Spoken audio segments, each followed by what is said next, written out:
Buenas tardes, espero que estén empezando bien el fin de semana. Nos acercamos a la palabra de Dios para compartir nuestra oración. Hoy leemos un pasaje del capítulo 2 del Evangelio según San Lucas. Cuando llegó el día fijado por la ley de Moisés para la purificación, llevaron al niño a Jerusalén para presentarlo al Señor. Como está escrito en la ley, todo varón primogénito será consagrado al Señor. También debían ofrecer en sacrificio un par de tórtolas o de pichones de paloma, como ordena la ley del Señor. Vivía entonces en Jerusalén un hombre llamado Simeón, que era justo y piadoso y esperaba el consuelo de Israel. El Espíritu Santo estaba en él y le había revelado que no moriría antes de ver al Mesías del Señor. Conducido por el mismo Espíritu fue al templo, y cuando los padres de Jesús llevaron al niño para cumplir con él las prescripciones de la ley, Simeón lo tomó en sus brazos y alabó a Dios diciendo: Ahora, Señor, puedes dejar que tu servidor muera en paz, como lo has prometido, porque mis ojos han visto la salvación que preparaste delante de todos los pueblos, luz para iluminar a las naciones paganas y gloria de tu pueblo Israel.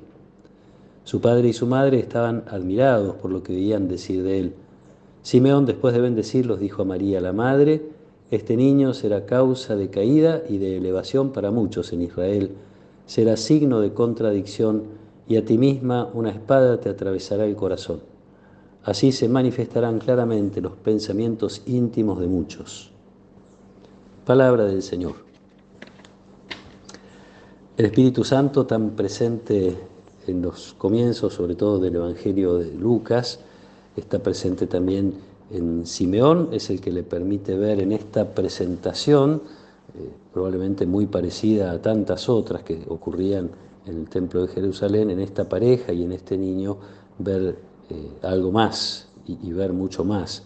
El cumplimiento de la ley de parte de José y de María se inscribe en este marco de el respeto que tienen por las tradiciones religiosas, pero se está cumpliendo algo mucho más profundo y algo mucho más importante. Se están cumpliendo las promesas de Dios, que en el corazón de Simeón está expresado, según el Evangelio, como el consuelo. Está esperando el consuelo de Israel. Ante tantas promesas, a lo largo de la historia de la llegada del Mesías, él puede, gracias a que está inspirado y llevado por el Espíritu Santo al templo, reconocer en este niño al Mesías. La expresión del Evangelio es un poco ambigua, y yo diría intencionalmente ambigua, porque Lucas habla de que llegó el día de la purificación, y en realidad la Virgen no necesita esa purificación que toda mujer tenía que hacer después de dar a luz. El niño no necesita ser presentado a Dios porque es Dios. Sin embargo, probablemente acá lo que se trata es de la purificación del culto mismo, la purificación del templo. Uno puede también recordar esta reacción de Jesús frente a los vendedores en el templo de Jerusalén, siendo ya adulto, reconocer ese lugar como la casa de Dios, donde se rendía un culto que no terminaba de, para usar una expresión muy de la Biblia, de agradar a Dios, no terminaba de obtener como pretendía el favor de Dios. De alguna manera está presente, y por eso la mención al final de Simeón, de la perspectiva de la pasión y de la cruz, está presente el sacrificio de Jesús. Otra vez, en medio de la fiesta de la Navidad, de la alegría de la Navidad, hemos visto cómo se fue haciendo presente la realidad del sufrimiento, la realidad de las vidas entregadas con San Esteban, con los mártires inocentes, etc. Ahora es la perspectiva de que Jesús entra al templo para purificar el templo y para purificar el culto, y lo va a hacer a través de su sacrificio, ese sí, sacrificio agradable a Dios, como decimos en cada Eucaristía. Simeón se da cuenta, Simeón advierte a la Virgen el camino que le espera, el camino de dolor acompañando el sufrimiento de su hijo. Y así como uno puede identificar que Jesús muchas veces sufre por los dolores ajenos, sufre en su cuerpo, físicamente durante la pasión, también sufre en su espíritu, sufre cuando los discípulos no lo entienden, sufre frente a la traición, sufre frente a la negación de Pedro. Uno podría decir, a la Virgen le pasa algo similar. La Virgen va en esta oportunidad a cumplir con las prescripciones de la ley, respeta la ley y respeta a las autoridades religiosas. Y son esas autoridades religiosas las que obtienen finalmente la condena para Jesús.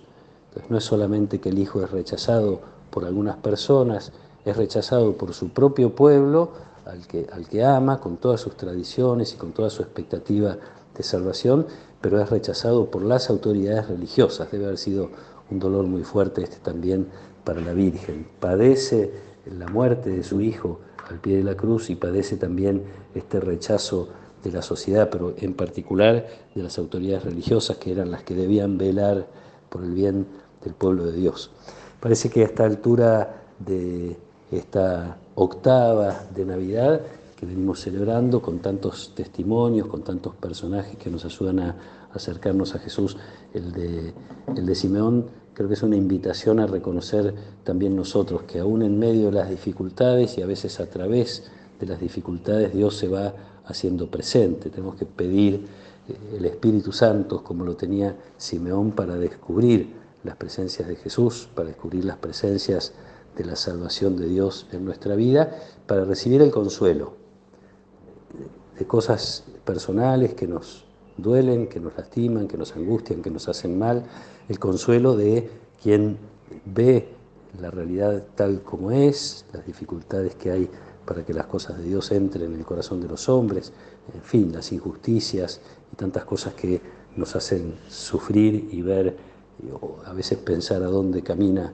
la humanidad. Conseguir este consuelo, y como decía San Pablo en una de sus cartas, recibimos el consuelo de Dios para nosotros poder consolar a quienes están en tribulación o en angustias. Pidámosle a Dios que nos dé la mirada de Simeón para descubrir a este Salvador presente, para dejar que Él nos consuele en medio de nuestras dificultades y nos haga instrumentos de ese consuelo que es, en definitiva, el conocimiento del amor de Dios en medio de dificultades, dolores, sufrimientos y problemas. La primera lectura que nos acompaña hoy de San Juan, de una de las cartas de San Juan, hace referencia también a la luz, como la hacía Simeón, pero a la luz vinculada a la práctica del amor. El que no ama está todavía en tinieblas, dice San Juan en su carta. Ojalá podamos recibir la fuerza del Espíritu Santo, tener ese amor que es el amor de Dios, que nos va a hacer mucho más fuertes que si pretendiéramos vivir con nuestra capacidad de amar solamente. El amor de Dios que nos hace mirar a las necesidades de otros, que nos hace recibir consuelo para dar consuelo en su nombre. Que nos acompañe la protección y la bendición de Dios Todopoderoso, del Padre y del Hijo y del Espíritu Santo. Amén.